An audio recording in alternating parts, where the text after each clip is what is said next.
अगर मुझे शुगर है, अगर मुझे थायराइड है, तो 84 लाख आसन में से वो 5 आसन कौन से मुझे करने जिससे मेरा शुगर ठीक होगा।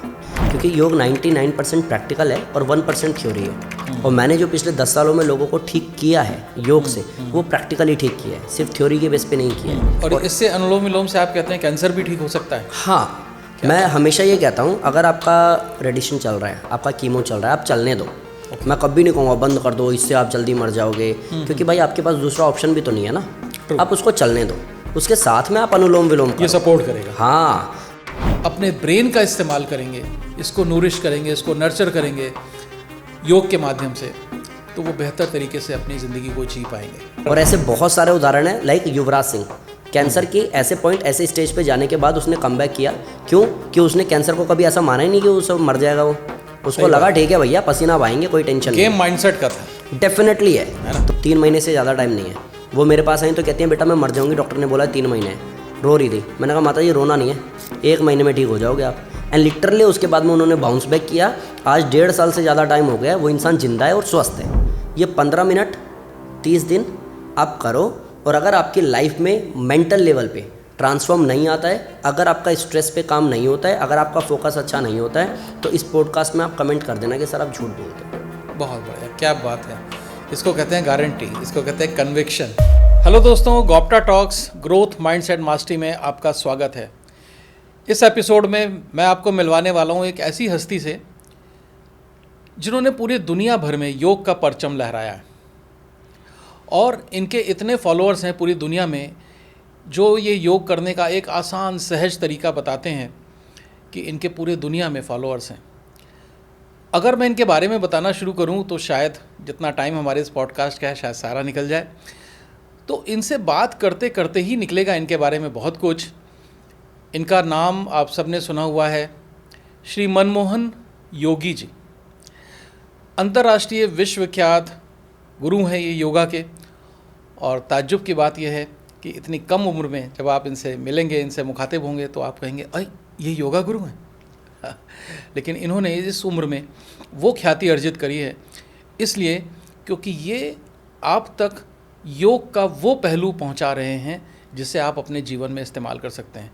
तो आइए मिलते हैं श्री मनमोहन योगी जी से। नमस्कार। नमस्कार सर। गोप्टा टॉक्स में आपका स्वागत है। Thank you so much. और मैं बहुत बहुत पहले तो आपको बधाई देना चाहता हूँ कि जो काम आप कर रहे हैं जयराम योग के माध्यम से, और जितना बड़े लेवल पर आप कर रहे हैं, और जितना लोगों को, खासतौर से युवाओं को जो दिशा दिखा रहे हैं कि वो योग से जुड़ें। खुद आप युवा हैं और युवाओं को इतना ज़्यादा मार्गदर्शन दे रहे हैं जी। सो पहले तो मैं आपको बहुत बहुत बधाई देना चाहता हूँ आपके काम के लिए।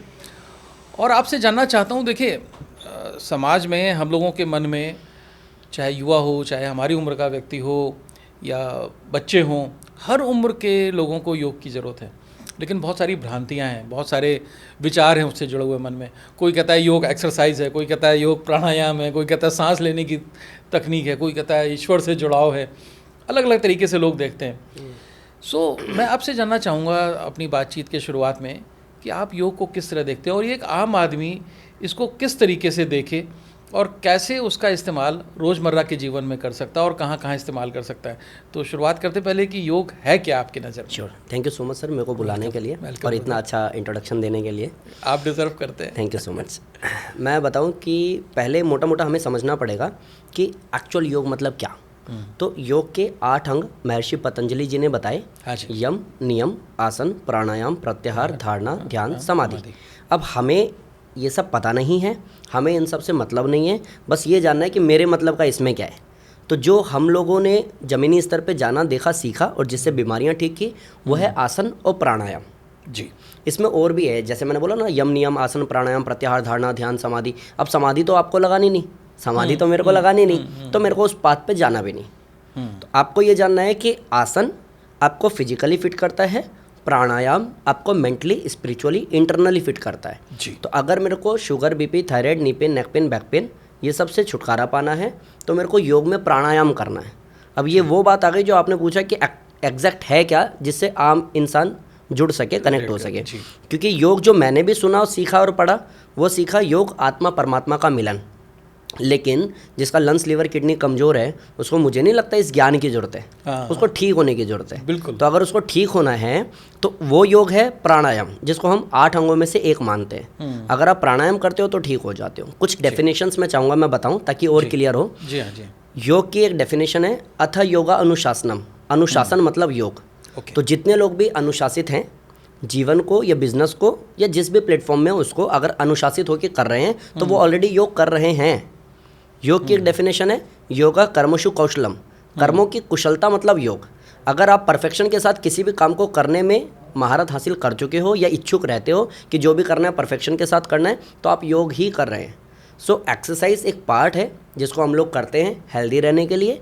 मेडिटेशन एक पार्ट है जो आत्मा परमात्मा का मिलन के पाथ पे आपको आगे ले जाता है। बट स्टिल जो योग है वो हर एक सांस के प्रति जागरूकता और उस सांस से कि ये सांस पर्याप्त मेरी बीमारी को ख़त्म करने के लिए, अगर मेंटली आप कनेक्ट होते हो तो बीमारी को ख़त्म करने का एक जरिया है। बहुत बढ़िया। एंड जितने लोग भी इससे जुड़ेंगे उन सबको कहीं ना कहीं मेडिसिन फ्री लाइफ जीने का मौका ज़रूर मिलेगा। बहुत बढ़िया, बहुत ही शानदार आपने इसके बारे में बताया। अच्छा, एक मज़ेदार चीज़ ये जो आपने पतंजलि के अष्टांग सूत्र की बात करी और बात करी आसन और प्राणायाम की, तो आसन और प्राणायाम से पहले यम नियम का क्या महत्व है? क्योंकि सीक्वेंस तो ब्रेक नहीं कर सकते। हाँ जी हाँ जी हाँ जी। तो अगर आदमी 4 के बाद 5, 6, 7, 8 पे ना भी जाए और 3, 4 स्टेज पे रहता है तो 1 और 2 जो यम नियम है इसका क्या इंपॉर्टेंस है उसकी लाइफ में? डिसिप्लिन की तो बात आपने की, नियम की, तो थोड़ा सा इसके बारे में बताएं। बेसिकली योग के 8 अंग भी इसलिए क्योंकि योग पहले ना फैला हुआ था।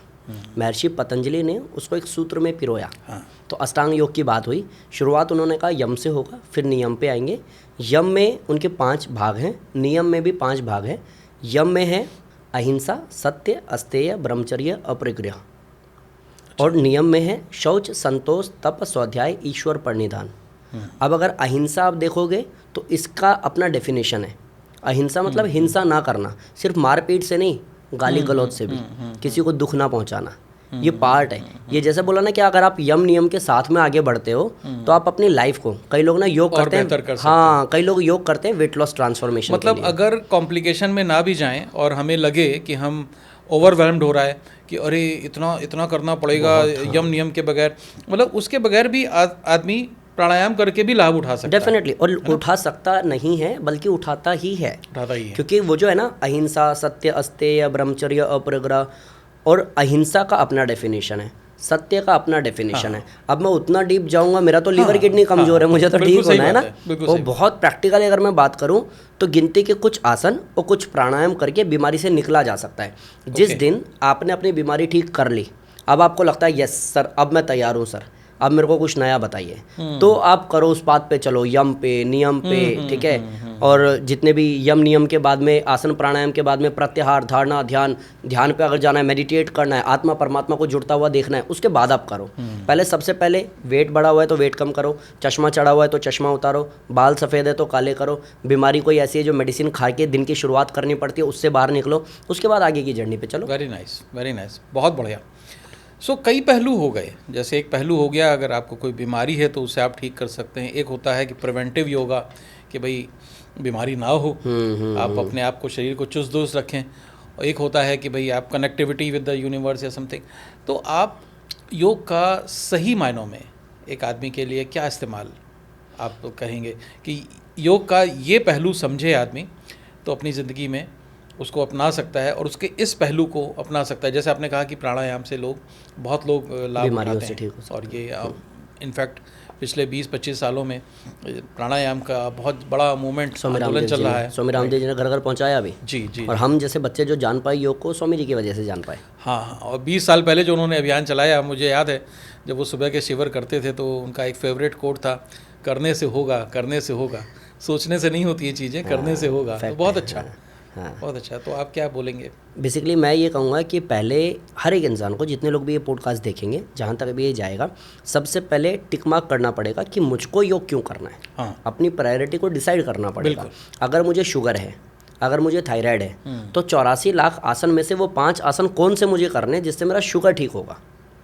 और ये आपको चेक करने के लिए पीएचडी करने की जरूरत नहीं है। आपके आसपास में बहुत अच्छे योग गुरु होंगे जो इन पे महारत हासिल करके बैठे होंगे। वो आपको बखूबी बता सकते हैं कि आपके पेनक्रियाज से इंसुलिन न बढ़ने के कारण आपको बाहर से इंजेक्ट करना पड़ रहा है, आप धनुरासन, मंडूकासन, अर्धमत्स्येंद्रासन करो और आपका इंसुलिन बनने लग जाएगा, आपकी मेडिसिन या डोज आपकी कम हो जाएगी या बंद हो जाएगी। क्या बात। तो आपको बड़ी बारीकी से समझना पड़ेगा कि अगर आपको सर्वाइकल है तो सर्वाइकल का सेंटर पॉइंट है ये, इसके लिए आपको सूक्ष्म व्यायाम करना पड़ेगा। लाइक नेक को 1 2 इस तरीके से 30 बार, 40 बार, 60 बार, एंड फिर नेक को round round half half, clock anti clock, जिससे कि वो हिस्सा हील होगा। साथ में आपको करना है प्राणायाम, ताकि वो बीमारी जड़ से आप हील कर सके, क्योंकि प्राणायाम जो अनुलोम विलोम है वो सारी बीमारियों पे जड़ से काम करता है। तो जब तक आप सेंटर पॉइंट डिसाइड नहीं करोगे, ये बिल्कुल ऐसा है कि मेरे को आज पता ही नहीं है मुझे जाना कहाँ है, मैं गाड़ी लेके निकल गया हूँ, तो शाम में मैं थक जाऊंगा, शायद मे भी 2 दिन बाद मेरा पेट्रोल खत्म हो जाएगा, लेकिन मैं कहीं पहुँचूंगा ही नहीं। तो मुझे पहले डिसाइड करना पड़ेगा कि मुझे करना क्यों है। अगर तो मुझे साधना ही करनी है, अगर मुझे तप ध्यान करना है, अगर मुझे मेडिटेट करना है, तो पाथ अलग है। अगर मुझे बीमारी से निकलना है तो मेरे को आसन और प्राणायाम की वो बारीकियां सीखनी पड़ेगी, जिससे करोड़ों लोगों ने अपने आप को ठीक किया और मुझे भी ठीक होना है। तो अगर मुझे प्रायोरिटी पता चल जाती है तो बहुत ईजी है मेरे लिए देखना कि मुझे किस रास्ते पे कहाँ जाना है। राइट। बहुत सही, बहुत सही।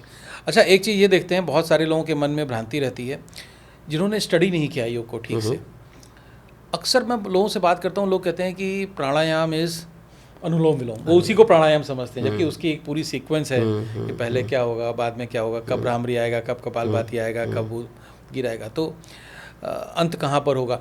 सो उस सीक्वेंस का क्या महत्व है और क्या है, किस सीक्वेंस में करना चाहिए प्राणायाम? मैंने जो सीखा है, मैंने भी यही सीखा है। शुरुआत गायत्री मंत्र से करो, ओम के उच्चारण से करो, फिर भस्त्रिका करो, फिर कपालभाति करो, फिर अनुलोम विलोम करो, फिर भ्रामरी करो। मैंने भी इस तरीके से ही सीखा है।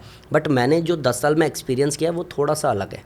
मे भी कुछ लोग इसको एग्री नहीं करेंगे जिन लोगों ने योग की पढ़ाई बहुत अच्छे से की है, क्योंकि योग 99% प्रैक्टिकल है और 1% थ्योरी है। और मैंने जो पिछले 10 सालों में लोगों को ठीक किया है योग से, वो प्रैक्टिकली ठीक किया है, सिर्फ थ्योरी के बेस पे नहीं किया है। तो मैंने जो देखा, मैंने देखा भस्त्रिका करो, आप अनुलोम विलोम करो, आपको और किसी सीक्वेंस को फॉलो करने की जरूरत नहीं है। शुरुआत आप ओम या गायत्री मंत्र के उच्चारण से करो, आप भस्त्रिका करो, उसके बाद अनुलोम विलोम करो। ये 2 प्राणायाम, 3 प्राणायाम पर्याप्त है आपको किसी भी बीमारी से निकालने के लिए। क्योंकि मेरे सेंटर पे knee pain, neck pain, back pain, arthritis, sugar, BP, thyroid, cholesterol, paralysis, tumour, cancer, जितने लोगों को ही मैंने कराया, मैंने तो अनुलोम विलोम ही कराया। मैंने 7 प्राणायाम कराए नहीं है, और उस एक से वो इंसान हील हो गया। गुड। और इससे अनुलोम विलोम से आप कहते हैं कैंसर भी ठीक हो सकता है? हाँ, मैं हमेशा ये कहता हूँ, अगर आपका रेडिएशन चल रहा है, आपका कीमो चल रहा है, आप चलने दो। मैं कभी नहीं कहूँगा बंद कर दो, इससे आप जल्दी मर जाओगे, क्योंकि भाई आपके पास दूसरा ऑप्शन भी तो नहीं है ना।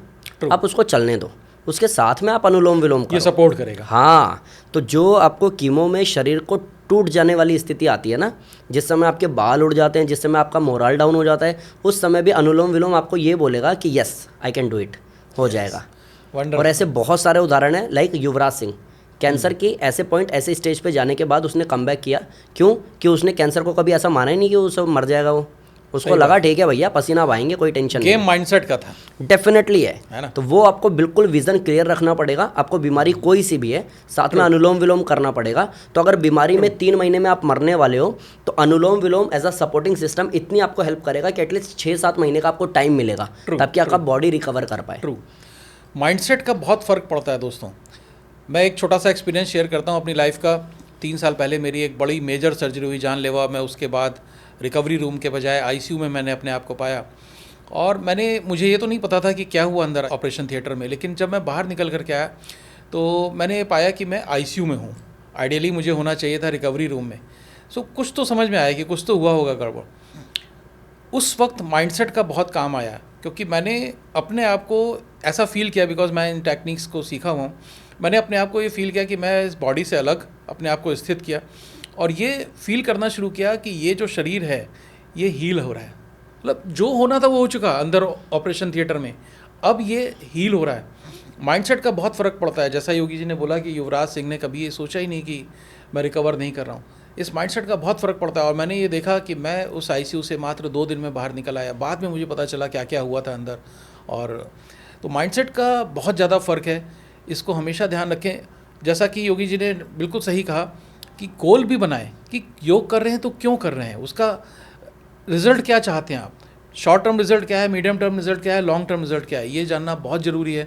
योग को समझना ज़रूरी है और क्यों उसे कर रहे हैं इस माइंडसेट को विकसित करना बहुत ज़रूरी है। और इस बहुत माइंडसेट में मैं एक और चीज़ ऐड करूँ, आज तक मेरी लाइफ में मैं या मेरे जैसे लाखों लोग जिनको पर्सनली मैंने हील करवाया योग के माध्यम से, सबका कहीं ना कहीं माइंडसेट पे मैंने पहला काम किया। गुड। एक मेरे पास में है, मैंने पहले भी उनके बारे में बोला, उनको डॉक्टर ने बोला 3 महीने से ज़्यादा इनके पास टाइम नहीं है, लीवर सिरोसिस है, लीवर आंतें ख़राब हो गई हैं और कई बार उनके ऑपरेशन हो चुके हैं, छल्ला डल चुका है, 3 महीने से ज़्यादा टाइम नहीं है। वो मेरे पास आई तो कहती हैं बेटा मैं मर जाऊँगी, डॉक्टर ने बोला 3 महीने है। रो रही थी। मैंने कहा माता जी रोना नहीं है, 1 महीने में ठीक हो जाओगे आप। एंड लिटरली उसके बाद में उन्होंने बाउंस बैक किया। आज 1.5 साल से ज़्यादा टाइम हो गया, वो इंसान जिंदा है और स्वस्थ है। वंडरफुल, क्या बात है। एक देखिए दोस्तों, और ऐसे इतने सारे उदाहरण हैं मेरे पास में। एक कोई ऐसा है जिसको नी डिसलोकेट हुआ है कई बार, आप उसको दौड़ नहीं लगवा सकते, नी खत्म है ना, आप हार्ड वर्कआउट नहीं करा सकते, आप जंप नहीं करा सकते। ऐसे इंसान को मैंने 45 दिन में ट्रांसफॉर्म किया, वेट लॉस कराया।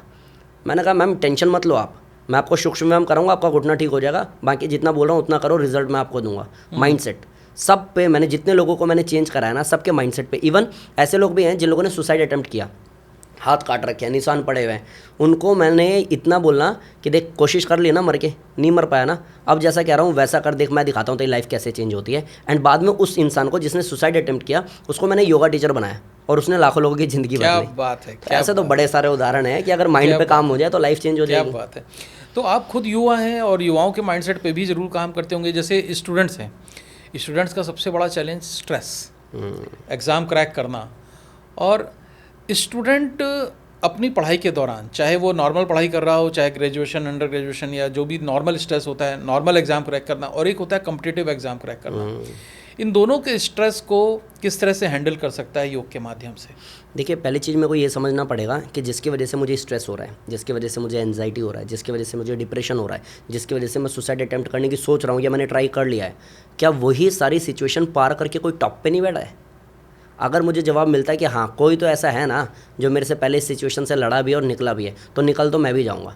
पहले एक प्रैक्टिकली आपको ये फील तो करना पड़ेगा कि हाँ मैं कर जाऊँगा, क्योंकि जब तक ये आपके दिमाग में नहीं आएगा, खेम बिलीफ का है। हाँ अगर आपके दिमाग में नहीं आएगा तो क्रैक करना छोड़ो, आप एवरेज भी नहीं रह पाओगे। ट्रू। तो आपको पहली चीज़ ये क्लियर करनी पड़ेगी। दूसरा, योग इसमें कैसे हेल्प करेगा, जब आप भ्रामरी प्राणायाम करते हो, जब आप अनुलोम विलोम प्राणायाम करते हो, तो जिस तरीके से हम डंबल करते हैं ना, बाइसेप्स बनते हैं, ऐसे ही आपको भ्रामरी प्राणायाम करने से माइंड को आप कहीं ना कहीं डेवलप करते हो उस सिचुएशन से लड़ने के लिए और अपने आप को बताने के लिए, yes you can do it, हो जाएगा, टेंशन नहीं है। Mental muscle building, definitely. और अगर आप ऐसा करते हो तो जो 8 घंटे पढ़ने में आपको नींद आती थी, उबासी आती थी, मोबाइल स्क्रॉल करते थे, इरिटेशन होती थी, लगता था मैं टाइम वेस्ट कर रहा हूँ, अब आपका फोकस हो रहा है।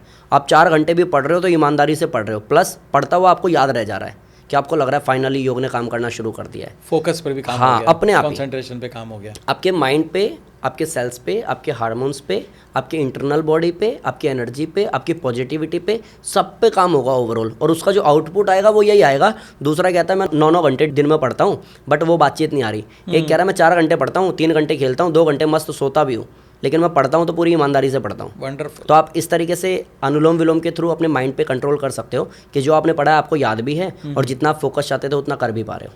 बहुत बढ़िया, बहुत बढ़िया। आपने देखा कितना आसान बना दिया। अष्टांग योग के 8 हिस्से, सिर्फ प्राणायाम पे आ गए हम। प्राणायाम में भी कई सीक्वेंस करने की लोग सलाह देते हैं, लेकिन सिर्फ अनुलोम विलोम पर आ गए हम। अगर भ्रामरी और अनुलोम विलोम को जोड़ लिया हमने, तो किस तरीके से हम अपने मस्तिष्क पे काम कर सकते हैं और किस तरीके से पूरी बॉडी पे काम कर सकते हैं, किस तरह से एकाग्रचित्त हो सकते हैं, किस तरीके से एक स्टूडेंट, एक युवा या कोई भी व्यक्ति अपने माइंडसेट को एकाग्र कर सकता है, फोकस अपना लेवल बढ़ा सकता है। बहुत ही वंडरफुल जानकारी आपने शेयर करी है जोगी जी, और मैं बड़ा खुश हूँ कि एक युवा से मिल करके जो इतना गहरा काम कर रहा है और इतने गहरे तरीके से लोगों को भी एजुकेट कर रहा है और आगे बढ़ने में मदद कर रहा है, उन्हें बीमारियों से मुक्ति दिला रहा है। आपका एक बड़ा मशहूर मैंने देखा था, सूर्य नमस्कार। अच्छा। सूर्य नमस्कार से वेट लॉस, वो बहुत वायरल हुआ, वो बहुत वायरल हुआ। सूर्य नमस्कार से वेट लॉस, तो वेट लॉस सूर्य नमस्कार का एक इमेज है। मैंने तो भाई ज़्यादा कभी कुछ किया नहीं सूर्य नमस्कार ऑनेस्टली, लेकिन मेरी पत्नी करती हैं। अच्छा। तो मुझे लगता है कि वो कठिन है। सो ये क्या भ्रांति है? भ्रांति है, डेफिनेटली भ्रांति है, और वही है, दिमाग का खेल है। जिन लोगों को लगता है कठिन है, भाई ये कठिन ही है। फिर आपके बस की बात नहीं है। जिनको लगता है ऐसा कि जिनको नी पेन बैक पेन था, जिनको शुगर बीपी थायराइड था, जो कई साल से बीमारियों में उलझे पड़े थे, अनुलोम विलोम करके उन्होंने अपने आप को रिपेयर किया, फिर सूर्य नमस्कार से ट्रांसफॉर्मेशन किया, तो आप ये देखो आप कौन से वाले हो, या तो रिपेयर करके ट्रांसफॉर्म करना है या फिर ये बोलना है कि हाँ बहुत हार्ड है। तो अगर आपको लगता है बहुत हार्ड है तो डेफिनेटली है, उसका आप कुछ कर ही नहीं सकते। लेकिन मैंने अपने इस भ्रांति को लोगों की कैसे दूर किया जाए, मैं वही बोल रहा हूँ। मैंने पर्सनल लेवल पे, अभी मेरा 10 डेज़ वेट लॉस चैलेंज था रिसेंटली, अभी ख़त्म हुआ वो। शुरू में डे 1 वो भस्त्रिका नहीं कर पा रहे थे 30 बार भी, सांस भर के हाथ उठाना होता है, सांस छोड़ के नीचे लाना होता है, 30 बार भी नहीं कर पाए। मैंने कहा नहीं 3 मिनट करना है, छोड़ना नहीं है, तो थक गए वो लोग। एंड डे 5 5वें दिन मैंने उन सबको 108 सूर्य नमस्कार कराया एंड लोगों ने किया भी। वाह, तो ये बिल्कुल लाइक मैं इस चीज़ को नहीं मानता हूँ। आज मैं सुबह एक रील देख रहा था 108 सूर्य 108, और उसके बाद उन्होंने कमेंट भी किया उस वीडियो में कि सर मैंने फर्स्ट टाइम 108 सूर्य नमस्कार किए। आज सुबह मैं एक रील देख रहा था, उन्होंने बोला कि सूर्य नमस्कार से बॉडी हीट होती है और जिनका पित्त बड़ा होता है उनको नुकसान होता है। पर्सनली मेरी लाइफ में आज तक किसी को टचवुड कोई नुकसान नहीं हुआ है। मे भी हो सकता है कि आपका नॉलेज मेरे से बहुत बड़ा है, मे भी हो सकता है आप मेरे से बहुत ज़्यादा डीप बात कर रहे हो, बट मेरे एक्सपीरियंस के बेस पे बोलूँ तो मैंने लोगों की ट्रांसफॉर्मेशन लाइफ अगर की है, वेट लॉस की बात करूँ या बीमारी की बात करूँ, तो मेरे पे 2 ही हथियार है, एक अनुलोम विलोम और एक सूर्य नमस्कार। वंडरफुल। इतने लोगों की लाइफ चेंज हुई है ना जिसका जवाब नहीं है। एंड ट्रस्ट मी, आज तक किसी को भी जो भी टेक्निक ट्रिक्स मैंने बताई है, किसी को कोई नुकसान नहीं हुआ, कोई नुकसान नहीं हुआ। वंडरफुल। एंड इन सब की वीडियो सर मैंने अपलोड की हुई है यूट्यूब पे। हाँ, मैंने देखे। किसी को भी ऐसा लगे ना कि सर आप जो बोल रहे हो क्या वो सच है, आप जाओ यूट्यूब पे वीडियो देखो और कमेंट्स देखो लोगों के। लोग लिख रहे हैं कि पहले मैं 5 राउंड नहीं कर पाती थी, बाद में 108 किया। हाँ, जयराम योगा पे आप डालोगे ना सूर्य नमस्कार 108, आपको निकाल आएगा, उसके कमेंट में आप देखोगे, आपको पता भी चल जाएगा। वंडरफुल। सो 2 बहुत बड़ी, जो जिसको मैं कहूँ आम बीमारियाँ, आप कहोगे आम बीमारी नाम का क्या कॉन्सेप्ट ले आया आप, जो घर घर में हैं, जो महसूस कर रहा है आदमी आज की तारीख में, और शायद वो कहीं दिनचर्या से रिलेटेड हैं या सोच से रिलेटेड कह लो या खान पान से रिलेटेड कह लो, शुगर और बीपी। हाँ, मेरे को पता था यही नाम बोलोगे आप। हाँ, यही हैं 2 सबसे बड़ी बीमारियों के पिताजी, और कहीं ना कहीं उनकी जड़ तो कहीं अपने हेडक्वार्टर में है, जो गट में है ना, पाचन तंत्र में है। सो उसके लिए योग कहाँ यूज़फुल होगा? बेसिकली आपको जानना पड़ेगा, मैंने फिर से बोला कि सेंटर पॉइंट हमारा क्या है, तो इन दोनों का सेंटर पॉइंट ही स्टमक है। अगर सही से पाचन तंत्र ही हो गया। डेफिनेटली। अब स्टमक को मजबूत करने के लिए कुछ स्पेसिफिक आसन है, जैसे धनुरासन है, मंडूकासन है, सेतुबंद आसन है, पवन मुक्तासन है, भुजंगासन है। इनको आप करोगे तो आपका स्टमक, आपका डाइजेशन बहुत एक्टिव और मजबूत होगा। गुड। आपके पेनक्रियाज से इंसुलिन बनना स्वतः शुरू हो जाएगा, तो आपको बाहर से इंजेक्ट नहीं करना पड़ेगा। और आपको पेट, अगर मैं बोलूँ ना कि पेट अगर आपने ठीक कर लिया, अर्धमर्शेंद्र आसन, वक्रासन, कुछ ऐसे आसन हैं, अगर पेट आपने ठीक कर लिया तो 85% बीमारी तो वैसे भी ठीक हो जाएगी, क्योंकि शुरुआत ही यहीं से। अगर गंगोत्री किसी बीमारी की कुछ है ना तो पेट है। बहुत बढ़िया। और अगर इस सेंटर को आप ठीक नहीं कर सकते हो, आप मेडिसिन खाते जाते हो, तो मे भी हो सकता है कुछ दिन आपको रिलीफ मिल जाए, बट परमानेंट सॉल्यूशन नहीं होगा, परमानेंट डैमेज जरूर हो जाएगा। एंड मैंने जितने लोगों को काम किया है ना माइंड पे और पेट पे, मेरे गुरुजी हमेशा एक बात कहते हैं, इंटरेस्टिंग है बहुत, कि जिसका पेट खराब है उसका दिमाग खराब है और जिसका दिमाग खराब है उसका पेट कभी ठीक हो ही नहीं सकता। मीन्स अगर किसी को स्ट्रेस एंजाइटी है ना, उससे पूछो स्टमक ठीक है, वो कहेगा नहीं। हाँ। या तो उसको लूज मोशन हो रहे हैं, या 2 दिन फ्रेश नहीं हो रहा, या फिर उसको गैस बन रही है। जिसको गैस बन रही है उससे पूछो ये ठीक है, कहेगा नहीं ये भारी हो रखा है। तो दोनों आपस में कनेक्टेड हैं डेफिनेटली। अगर आप जो आसन मैंने बोले, अर्धमर्शेंद्रासन, वक्रासन, धनुरासन, भुजंगासन, ये अगर आप आसन करते हो तो आपका स्टमक ठीक हो जाएगा। स्टमक ठीक हो जाएगा तो बीपी शुगर तो छोटी मोटी चीज़ है, बड़ी से बड़ी बीमारी ठीक हो जाएगी। बहुत खूब, बहुत बढ़िया। ये बहुत अच्छी जानकारी दी आपने, ब्लड प्रेशर और शुगर को कैसे काबू किया जाए। 2 और चीज़ें हैं, एक बढ़ता हुआ वजन और बढ़ते हुए वजन की वजह से जो घुटनों पे दबाव पड़ता है। एक तो वैसे ही घुटने की बीमारियों से लोग परेशान हैं, और बढ़ता हुआ वजन, तो इन 2 में क्या किया जाए? मैं पहले नी पेन की बात कर लेता हूँ जी, क्योंकि नी पेन ख़त्म हो जाएगा तो वेट लॉस भी हो जाएगा। नी पेन कैसे ख़त्म करना है, तो मैं हमेशा एक घरेलू उपचार बताता हूँ और लोगों को फ़ायदा भी होता है। अगर आपको हाई बीपी है, आपको हार्ट की प्रॉब्लम है, आपको माइग्रेन है, तो आप मत कीजिएगा। और या फिर आप ट्राई करना चाहते हैं तो एटलीस्ट सिर्फ ट्राई कीजिएगा। अगर उससे सर भारी नहीं होता तो फिर कंटिन्यू कर सकते हैं। बाकी जितने भी लोग ऐसे हैं जिनको ऐसा कोई प्रॉब्लम नहीं है, बस नी पेन है, तो उनके लिए तो रामबाण काम करेगा। गर्म पानी करना है, गर्म पानी में फिटकरी डालना है। फिटकरी पंसारी की दुकान से मिलेगी, साबुत डाल देना। गर्म पानी में फिटकरी डालो, सेंधा नमक डालो, सूती कपड़ा डिप करो, निचोड़ो और लगाओ घुटने पे, फिर से डिप करो, निचोड़ो, लगाओ। ऐसा 15 मिनट आपको सिकाई करना है। अच्छा। शुरू के 5 मिनट में एवरेज पानी इतना ठंडा हो जाएगा कि आपको उसके बाद में असर नहीं होगा, तो पानी को फटाफट से स्विच करना है। ऐसा 15 मिनट सिकाई के टाइम पे एसी, पंखा, कूलर कुछ भी नहीं। सिकाई करने के बाद में एक पीड़ा नील एक तेल आता है पतंजलि का, उस तेल से 30-40 बार 60 बार क्लॉकवाइज, 30-40-60 बार एंटी क्लॉकवाइज आपको हल्के हाथ से मालिश करनी है। आप ये कम करो, आपके नी पेन में रिलीफ मिलेगा। ओके। फिर नी पेन के लिए कुछ एक्सरसाइजेज है, जैसे अगर मैं यहाँ बोलूँ तो प्रैक्टिकली मैं बता ही नहीं पाऊँगा क्योंकि करके दिखाना पड़ेगा। तो आप knee pain by Manmohan Yogi search करेंगे, आपको मिल जाएगा। ओके। वो इजी है, लाइक आपने वीडियो चालू किया और आपने डेली बेसिस पे उसको करना शुरू किया, सिकाई और मालिश किया, तो 15 दिन में आपका नी पेन चला जाएगा। क्या बात है। किसी को बहुत ही पुराना है कि लाइक बिल्कुल नी में स्वेलिंग आ गई है, या किसी को नी रिप्लेस करवाना पड़ गया है, उसका वाला पेन है, तो उसको लगेगा महीना, 2 महीना, 3 महीना, बट स्टिल 15 दिन में इतना हो जाएगा, उठने बैठने चलने लायक आप आराम से हो जाएंगे। तो ये एक काम करना होगा आपको कि आप नी पेन आप ठीक करें। अब बात आती है वेट लॉस पे। तो वेट लॉस में डिपेंड करता है कि सामने वाले की सिचुएशन क्या है। अगर आज उसको नी पेन है, अगर उसको बैक पेन है, अगर उसको हाई बीपी है, उसको हार्ट की प्रॉब्लम है, तो उसका योगा बिल्कुल अलग होता है, जिसमें बहुत इजी बैठो, आराम से हाथ हिलाओ, पैर हिलाओ, थोड़ा सा अपने आप को ठीक करो, चेयर पे बैठ के सूर्य नमस्कार करो। वो भी वीडियो मैंने डाला है कि चेयर पे बैठ के कैसे करें ताकि इंजरी बढ़े भी ना और वेट लॉस भी हो जाए। ओके। वो तो ध्यान रखना पड़ेगा, क्योंकि मैं डायरेक्ट बोल दूंगा ना आप कार्डियो करो, आप जंप करो, आप जंपिंग जैक करो, सुनने में तो अच्छा लग रहा है, बट एक किसी इंसान को साइड इफेक्ट हो जाएगा तो मेरा बताना बेकार हो जाएगा। तो आपको पार्टीशन करना पड़ेगा कि अगर आपको प्रॉब्लम है तो बहुत इजी वे से वेट लॉस हो सकता है। मैंने एक वीडियो अभी रिसेंटली डाला है 2-4 दिन पहले कि बीमारी में भी वेट लॉस कैसे करें।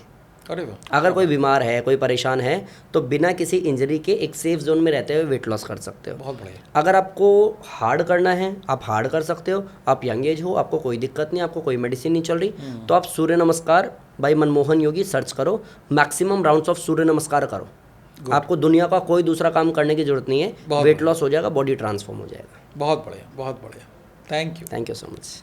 सो बिफोर वी फिनिश, इतनी शानदार बातें आपने करी कि मुझे लगता है कि मेरा तो बिल्कुल मन नहीं कर रहा कि इसको हम समापन की तरफ ले जाएं, लेकिन समय का ध्यान रखना होता है और श्रोताओं का भी अटेंशन स्पैन का ध्यान रखना पड़ता है। सो मैं आपसे जानना चाहूँगा कि आम आदमी, घरेलू आदमी, वो योग को किस रूप में, अगर कोई 3 टिप्स आप देना चाहें, खास तौर से युवाओं के लिए, उस युवाओं में भी खास तौर से मैं और निश क्लियर करना चाहूँगा स्टूडेंट्स। क्यों? क्योंकि मेरा ये मानना है कि भारत चूँकि युवा देश है इस वक्त, तो स्टूडेंट्स की तादाद बहुत ज़्यादा है, और जहाँ पे हम स्टूडेंट्स की मात्रा की बात करते हैं उनमें स्ट्रेस की मात्रा बहुत ज़्यादा है। तो स्टूडेंट्स को उस स्ट्रेस से बचने के लिए और ख़ुद को चुस्त दुरुस्त तंदुरुस्त रखने के लिए, भाई पाचन तंत्र तो उनका मजबूत होता है युवावस्था में, लेकिन फिर भी अपने आप को लॉन्ग टर्म के गोल के लिए योग का इस्तेमाल कैसे करें? 3 टिप्स अगर आपको देना चाहें युवाओं को, खास तौर से स्टूडेंट्स को। मैं बता देता हूँ, स्टूडेंट भी और जो जॉब कर रहे हैं, जॉब का जिनका स्ट्रेस है उनको भी, और जो बिज़नेस बड़ा करना चाहते हैं बट बार बार फेल हो रहे हैं उसकी वजह से स्ट्रेस है उनको भी। सब लोगों को एक चीज़ मैं रिकमेंड करूँगा, आप अनुलोम विलोम बाई मनमोहन योगी एक बार वीडियो देखो, टेक्निक समझो, और शुरुआत में 5 मिनट शुरू करना, लाइक 5 मिनट करना शुरू करो। आप 5 मिनट से धीरे धीरे बढ़ा के 15 मिनट और आधा घंटा, बट 5 मिनट एवरेज 1 महीने तक आप करो, आपका स्ट्रेस देखना कहाँ चला जाएगा। क्या बात है। पहला एक काम तो आप अनुलोम विलोम करो, दूसरा भ्रामरी प्राणायाम करो, और तीसरा उद्गीत प्राणायाम करो। ये 3 प्राणायाम इनकी सीक्वेंस क्या होनी चाहिए? बेसिकली अनुलोम विलोम को कम से कम 5 मिनट, पहले मैं टाइम बता देता हूँ। अनुलोम विलोम को कम से कम 5 मिनट करना है, बढ़ा करके आधे घंटे तक जाना है। अब जितना टाइम ड्यूरेशन बढ़ाओगे उतना बड़ा चेंज आता जाएगा। दूसरा, ओम के उच्चारण को कम से कम 3 बार, बढ़ा करके 11 बार 21 बार आप कर सकते हो। सेम भ्रामरी को भी कम से कम 3 बार 11 बार 21 बार कर सकते हो। शुरुआत आपको ओम के उच्चारण से करना है। ओम 3 बार आपने किया, उसके बाद आपको अनुलोम विलोम करना है 5 मिनट, फिर आपको भ्रामरी प्राणायाम करके फिनिश कर देना है। अगर ये आप करते हो तो एवरेज आपको 10 से 15 मिनट लगेगी टोटल। ये 15 मिनट 30 दिन आप करो, और अगर आपकी लाइफ में मेंटल लेवल पे ट्रांसफॉर्म नहीं आता है, अगर आपका स्ट्रेस पे काम नहीं होता है, अगर आपका फोकस अच्छा नहीं होता है, तो इस पॉडकास्ट में आप कमेंट कर देना कि सर आप झूठ बोलते हो। बहुत बढ़िया, क्या बात है। इसको कहते हैं गारंटी, इसको कहते हैं कन्विक्शन भीतर से। That means it works. और योगी जी की बात को आगे बढ़ाते हुए मैं ये कहना चाहूँगा, बाबा रामदेव जी की बात को यहाँ पे डालना चाहूँगा। उनका बहुत ही फेवरेट स्टेटमेंट, करने से होगा, राइट? सुनने से नहीं होगा, सोचने से नहीं होगा, करने से होगा। इस बात को ध्यान रखिए, स्टार्ट कीजिए, राइट। हम कोई भी वाहन चलाते हैं, हम साइकिल चलाते हैं, हम स्कूटर चलाते हैं, हम कार चलाते हैं, न्यूट्रल पे काम नहीं चलता। साइकिल में पेडल मारने पड़ते हैं, स्कूटर में भी क्लच ब्रेक दबाने पड़ते हैं, उसको एक्सीलेट करना पड़ता है, कुछ चलाना पड़ता है स्कूटर को, कार को भी चलाना पड़ता है, न्यूट्रल से फर्स्ट गियर में डालना पड़ता है। स्टार्ट कीजिए, करने से होगा। सो बहुत बढ़िया, आज की बातचीत बहुत ही शानदार गई आपके साथ, और मुझे लगता है कि इस बातचीत में अभी इतना कुछ बाकी है कि मुझे एक बार फिर आपके साथ बैठना पड़ेगा शायद ज़रूर। जल्दी ही। और मैं आपका बहुत बहुत शुक्रगुजार हूँ कि आपने आज अपना कीमती वक्त हमारे लिए निकाला, हमारे श्रोताओं के लिए निकाला, और इसका लाभ अधिकांश लोग उठाएंगे, और हम पूरी कोशिश करेंगे कि ज़्यादा से ज़्यादा श्रोता इसका लाभ उठाएं और अपनी ज़िंदगी में वो ग्रो करें। क्योंकि जब वो अपनी ज़िंदगी में ग्रो करेंगे, इसको प्राणायाम को अपनाएंगे, अनुलोम विलोम को अपनाएंगे, और अपना फोकस, अपना कंसंट्रेशन बेटर करेंगे, गोल्स ओरिएंटेड मैनर में अपने ब्रेन का इस्तेमाल करेंगे, इसको नूरिश करेंगे, इसको नर्चर करेंगे योग के माध्यम से, तो वो बेहतर तरीके से अपनी ज़िंदगी को जी पाएंगे। सो दोस्तों, हमारे चैनल को सब्सक्राइब कीजिए अगर आपने अभी तक नहीं किया है, और ताकि आपको इस तरह के वीडियोस, इस तरह की प्रेरक जानकारियाँ मिलती रहें जो आपको ज़िंदगी में ग्रो करने के लिए मदद करती हैं। और जयराम योगा जो योगी जी सिखा रहे हैं, आप उनके चैनल को जाइए, उसको सब्सक्राइब कीजिए। इतने शानदार शानदार वहाँ पर वीडियोज़ हैं, और उनको देखिए और अपनी ज़िंदगी को ट्रांसफॉर्म कीजिए। Thank you Yogi ji. Thank you so much. Thank you. Thank you.